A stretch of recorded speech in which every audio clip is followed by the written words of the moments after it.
Magandang araw, Pilipinas! Magandang araw, lungsod ng Calapan. Ngayon ay araw ng Biyernes, ika-17 ng Enero.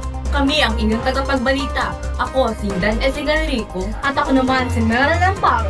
Hatid sa inyo ang tampok na balita. Ngayong araw na ito ang TVRC. Maghahatid ng tampok at detalyadong balita. Ito ang Punto Balita. Sa ulo ng mga nagbabagang balita. Si Games gold medalist na si Marvin Guarte, sinaksak umano sa dibdib habang natutulog. Isang 7 siyang na tao patay sa Judge Airplane crash. Flight data recorder nakita na. Hiwalay ng dalawang aktor na si Barbie Fortesa at Jack Roberto sa post ni Barbie sa social media. Pinatalsik na madaling sipa ng Heaven Futsal mula sa PNHS ang Sariaco Abe sa puntos ng 2-1. Para sa unang balita, si Games gold medalist na si Marvin Guarte, sinaksak umano sa dibdib habang natutulog. Para sa buong detalye, ni Direne Rosal, ibalita mo.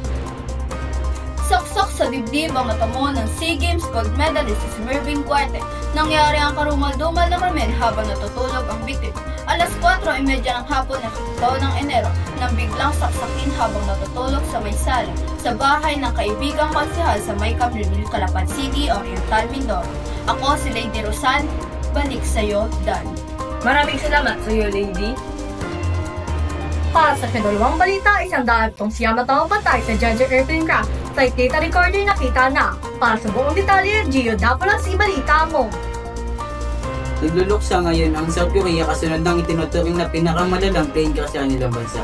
Sumadsad na walang landing gear at sumalpok sa pader at sumabog sa paligparan ng Muwan ang Jeju Airplane galing Bangkok, Thailand. Sa 101 sakay ng eroplano, 2 crew member lang ang nakaligtas at nahanap na ang flight data recorder pero inaalam pa kung may mga nakuhang datos rito. Iyo po ng DWS, balik sa iyo, Meryl. Maraming salamat sa iyo, Gio. Ito ang aabangan niyong balita sa pagbabalik ng TVRC. Maghahatid ng mga tampok at detalyadong balita. Ito ang Punto Balita. Time for a moment to breathe. Follow me and see. Relax with natural tea. C2 green tea. 100% natural tea. Brew fresh for you and me. Enjoy relaxing with natural tea. Relax with a natural read with C2 green tea. Nagbabalik ang TVRC. Maghahatid ng mga tampok at detalyadong balita. Ito ang Punto Balita. Pinatalsik na matinding sipa ng Heaven Futsal mula sa PNHS sa Sariaco Abe ang puntos sa 2-1. Para sa buong detalye, Gretchen Magtangol, ibalita mo.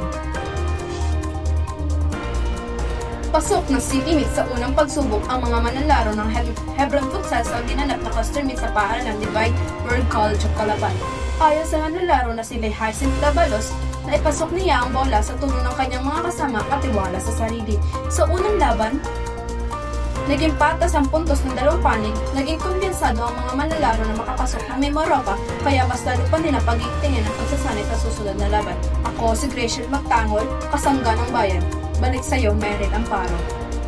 Maraming salamat sa iyo, Gretchen.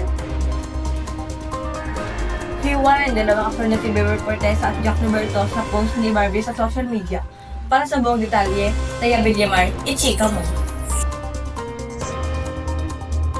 Tampok na tampok ang usapan ng dalawang magkasintahan na si Barbie Fortesa at Jack Roberto. Sa 7 taon nilang pagsasama dahil sa post ni Barbie Fortesa sa social media na hiwalay na sila. Ikinagulat na maraming tao ang paghiwalay ng dalawa. Dinungog na maraming komento at usap-usapan ang kanilang paghiwalay. Ayon kay Barbie Fortesa, ay gusto na lang nilang tanggapin ng mga fans niya ang hiwalayan nila ni Jack Roberto. Ito ang showbiz chika ni Jane Donatea. Ito ang Punto Balita. Balik sa'yo, Dan.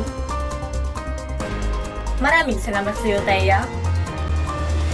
At yan, nakalat na ring balita sa araw na ito. Walang takot, tapat, at inyong tagapagbalita. Ito ang TVRC. Maghahatid ng mga tampok at detalyadong balita. Ito ang Punto Balita.